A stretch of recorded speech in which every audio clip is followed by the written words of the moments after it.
Ago niero kamano Nyasaye. Paro kanda jo Kristo duto mawuok e kanisa ni maler mar New Elizabeth Road. Anyiso ganda gik ma Yesu timo. Anyiso ganda gima Yesu timo. Anyiso ganda gima Yesu timo. Anyiso ganda gik ma Yesu timo. Anyiso ganda gima Yesu Ramogi timo. Mix Production. Anyiso ganda gima Yesu timo. Ayubo chango gik ma Yesu timo. Anyiso ganda gima Yesu timo. Anyiso ganda gima Yesu timo. Ayubo chango gik ma Yesu timo. Anyiso ganda gima Yesu timo. Anyiso ganda gima Yesu timo. Daniel oparo gik ma Yesu timo. Anyiso ganda gima Yesu timo. Anyiso ganda gima Yesu timo. Daniel oparo gik ma Yesu timo. Anyiso ganda gima Yesu timo. Anyiso ganda gima Yesu timo. Okonyo ganda gik ma Yesu timo. Anyiso ganda gima Yesu timo. Anyiso ganda gima Yesu timo. Hey! Ago niero kamano Nyasaye. Iparna oganda jo Kristo duto mawuok e kanisa ni maler mar New Elizabeth Road Church. Kendo ipar jotiji duto. Ale kunda dia Yesu paro. Anyiso ganda gima Yesu timo. Anyiso ganda gima Yesu timo. Ale kunda dia Yesu paro. Anyiso ganda gima Yesu timo. Anyiso ganda gima Yesu timo. Okonyo nyiwa dia Yesu paro. Anyiso ganda gima Yesu timo. Anyiso ganda gima Yesu timo. Okonyo nyiwa dia Yesu paro. Anyiso ganda gima Yesu timo. Anyiso ganda gima Yesu timo. Ogwedho wete dia Yesu paro. Anyiso ganda gima Yesu timo. Anyiso ganda gima Yesu timo. Ogwedho wete dia Yesu paro. Anyiso ganda gima Yesu timo. Anyiso ganda gima Yesu timo. Kendo iparna oganda jo Kristo duto ma osebedo katiyo ni matek. Yie mondo imigi muya. William Bado kodi jatijni Mary Anidi kawuok e dala mar Bondo.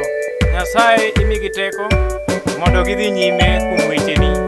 Ago niero kamano Nyasaye.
Yesibena timono, Yesibena timono, Yesibena timono.